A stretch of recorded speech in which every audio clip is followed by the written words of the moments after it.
Hey there, YouTube. Welcome back to the game that is an excellent distraction from the oppression of our corporate overlords.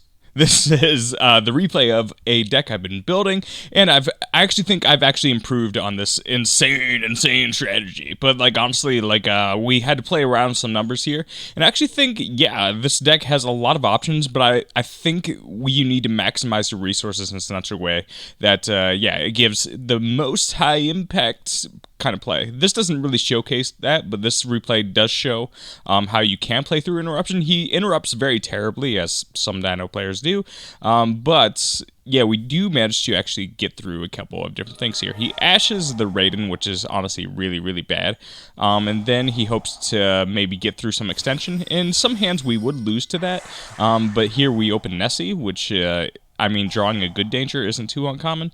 So we get there, we guarantee that we're going to get a rank 4, and then we get that in the field, and then we draw into a Charge of the Light Brigade.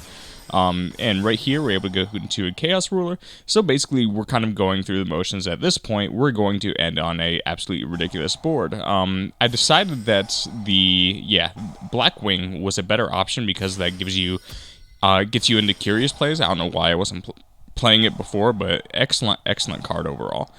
So we get back here. We don't get our other extenders, so we decided to use that as material. Oh yeah, this is the spice. This is the spice now. Return of the Zombies.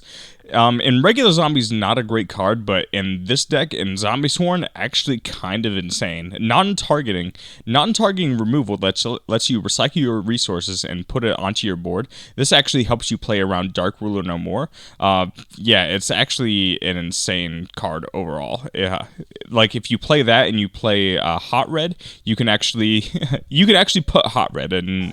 Yeah, on the board with this deck, which is actually, again, crazy that you would even do that.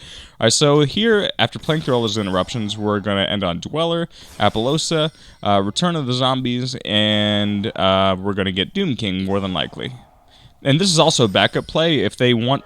So if they activate droplets on your Dweller, you can activate Return of the Zombies to banish your Dweller and then get Doom King back on the field, which ensures that Dweller will be on the board, which is a pretty good play. I mean, like, if you know that's going to be a shutdown strategy, really good.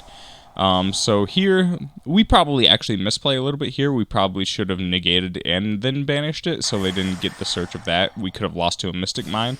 But here, we just have too much, and we do Return of the Zombies, and we get the forfeit. All right. So, with that, let's get into the deck here. Alright, here's the changes we made. We wanted to maximize our resources here, so here's how we maximized our usage of resources. I got tired of not drawing starters, so now we have 11 starters. Here's the 5, and then 3 Raiden, and then 3 Charge. So we have the other things are pretty standard. We went down to 1 Trick Clown because it's once per turn, and 1 copy of Zephyros. I was playing the other Performance monsters, but I ran into too many issues with sending some to grave, like Hat Triggers and Earth, which isn't that great. So we just ran these now, and we want to mill them. And we are running 3 Wolf because milling it is insane. And you can, if you draw it, you can kind of unbrick yourself with Chaos Space. You search the black with this, and then you put this on the bottom of your deck, get your draw 1. Dangers, we've compressed it down to 5 dangers, just mostly the ones that you guaranteed summon. This isn't one. Choop isn't that bad because you do a lot of milling, so if you mill one of your dangers, Choop isn't as bad in this build as it might be in other builds. We have our white and our black, and then we're still playing Luna. I still think it's justified in the main, not just because it's funny and spicy, but yeah, just because it's a fiend and it's searchable off of Chaos Space. Like if you open this in Chaos Space, well, all of a sudden you can search Luna, and it's a banished dark, which we play a lot more darks than lights, so that's pretty good. Then recover. So this is why our typical combo, we're actually reducing the extra deck down to 14 monsters, so we can mill recover, and yeah, we can mill recover and make a hot red off of that. because this comes back and it's level 8, then we get to level 1. That's how we make our hot red. So our ceiling, we increased our ceiling pretty efficiently here. Before, the play was we ran Danger Bigfoot and tried to make Hope Harbinger, but this is a lot more resource efficient. So here's the justification there. Say we get mill, off of a raid, and we mill a Mizuki and we mill Bigfoot. So we basically, in that hand, we have to use Mizuki to get back the Bigfoot. That's kind of like 2 resources for 1. In this, if we mill this and mill the Recover, well, Recover is its own resource. We basically get 2 revivals from the graveyard, and that's a better, more efficient way to use our resources there. So basically, we get Hot Red, then Wave Free Extension from there. And then we're running the other stuff, and then Return to the Zombies and Amorphous Goliath. So my theory behind, Goliath is obviously a ridiculous card, but if you can set it up to where you end on this, basically sometimes Mizuki is used so that you can use like 2 for 1 extension, basically get 2 level 4s on the field so you can go into an extra deck. This is just more efficient. It's using 1 resource to get 1 resource on the field that is essentially a huge sack and win con. Then the extra deck, we're playing like Spell Canceller, Jinzo, just because these are huge sacks against some strategies.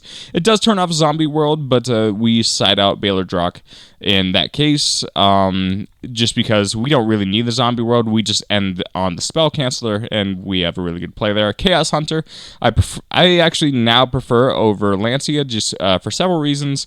Obviously, like, Tactic Talents is a thing, but this can ensure that you don't get, hit by the one called by the grave. Also, you do get discard fodder, which can be really good. Say you like discard Banshee, that can be honestly really insane. And then the rest of the brigade, we have these. This likes to be milled. This is just like extra fodder. This is like for your Dogmatica stuff.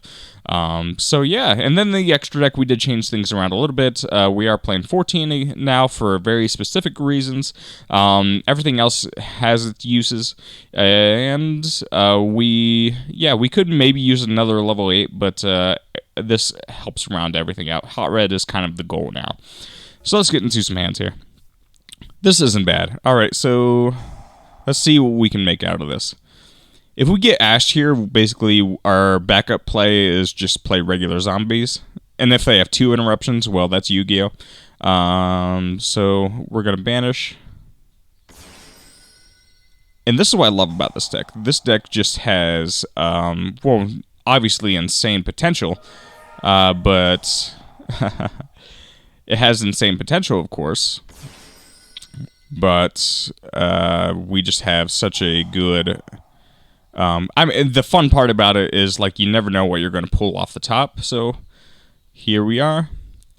We're going to chain block here. And again, like, if they ash the that hand, if they ash Solitaire, yeah, that sucks. We're essentially not playing that turn. But this deck will catch a lot of people off guard. So that's the other advantage. So we're going to get Choop. Let's see. All right, so here we can get back. We're going to use the other effect. Here we can more than likely, so we are in kind of a bind because we're not sure if we can go into Curious or not, because we didn't mill any dangers. That is the advantage of playing more dangers, obviously. But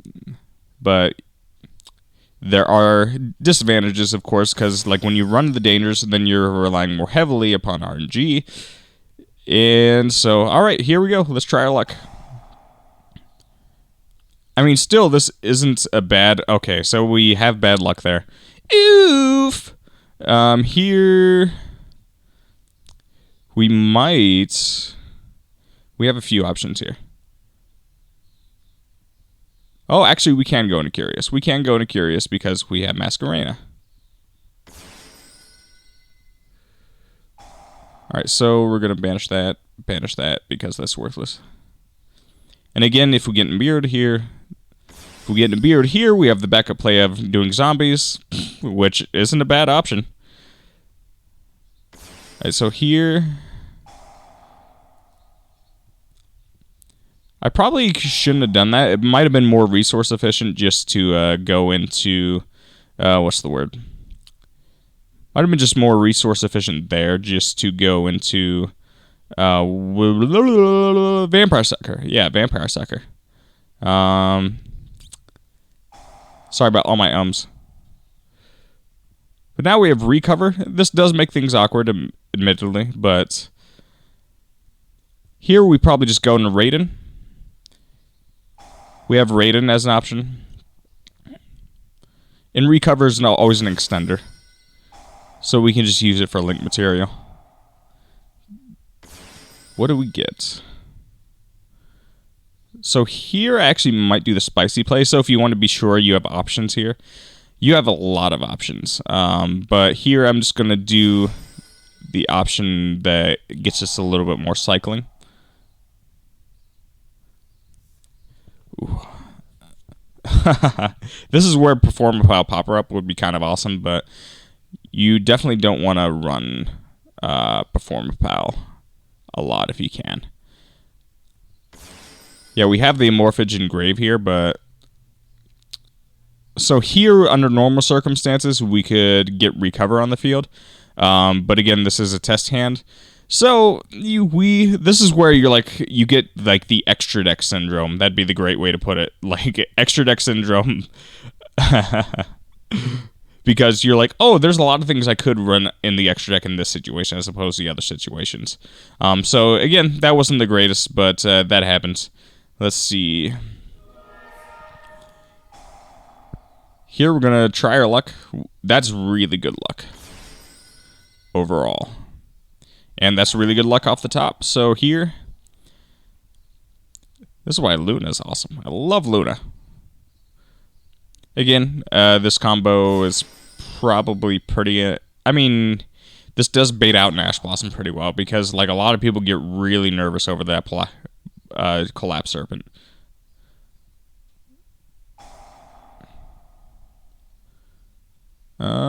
We could do this. The safe play is going here, but right now we're going for ridiculous plays.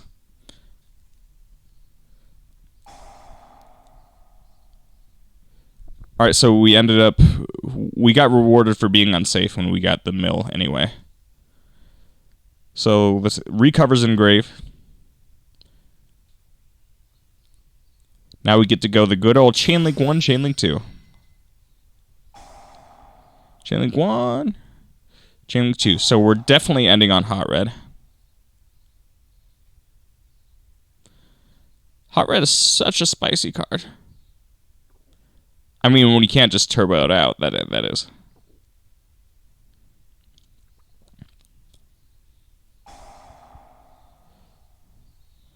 We will not chain. We have so many options here.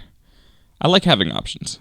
Alright, so we'll just bounce to the dark. This is what's nice, because it's a fiend. That's a pretty specific type. What do we send here? First, do we see how many Mizuki we have? We have 2 Mizuki. That is good. Alright, so here with 2 Mizuki, we probably... We could go for extension here. With 2 Mizuki, I'm going to say that we go for Goliath. That's what I think the best play is. And so we don't... The only downside is we have to wait to activate Banshee, potentially, because sometimes we have to do that. Because, like, in order to make Hot Red, we need... Yeah, we need the... what's the word? In order to make Hot Red, we need this to be a dragon. That's what I'm trying to say. Alright, so we'll just banish that. I'm pretty sure we have Dangerous Engrave. If we don't have Dangers... Oh, we do have a Danger, so that's good. So yeah, that's fine. We don't mind that. Now, since we have 2 Mizuki, right now. So this is where we get down to our 10-card extra deck. Right here, probably go Dweller. If you're nervous about spell and traps, then you just get the Mizuki. The Mizuki will get you into Dawn Dragster. Dawn Dragster, not a bad option at all. So here we can't actually play around Dark Ruler, which is fine. In order to play around Dark Ruler, we need to essentially get Recover and the Trap Engrave, which isn't too unlikely, but like when it works, it fucking works. Let's just put it that way. All right, so from here, me personally, I like shutting off the graveyard as much as possible because, like, even if you get Dark Ruler here, you still have to deal with Dweller. And so now, pretend this is Hot Red because, you know, test hand, you know how the test handings are. So here's Hot Red, and now we can go into...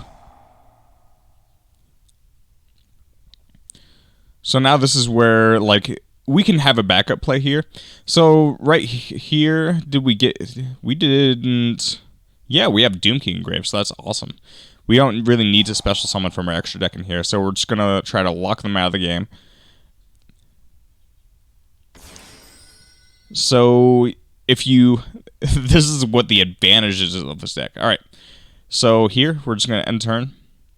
Remember, this is Hot Red. So here... we're going to fire the Dweller. So if they fire the Dweller, that might bait out a Droplet, but even if they do the Droplet, they have to basically send for a lot, and we still have Doom King protected, and they have to deal with Zombie World. So you can see how this could be a pretty effective strategy overall.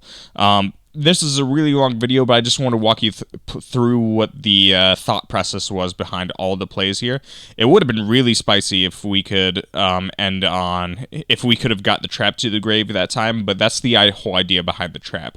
And I know if you want to play around with your likelihood in order to get that on the field, to be more likely to get that on the field, essentially you run more copies of Return of the Zombie. Run 2 instead of 1. It's hard to play around with numbers there, but there's a give and take to everyone. But thank you guys for watching this video. This is my insane... No, I mean, I'm not trying to be narcissistic there, but like referencing this deck that has a lot of, like, a really high ceiling. This is this is my thought process in terms of like deck building and what you can end on, and just really non-linear play lines that really help you out overall. That's all I got for today, guys. Peace.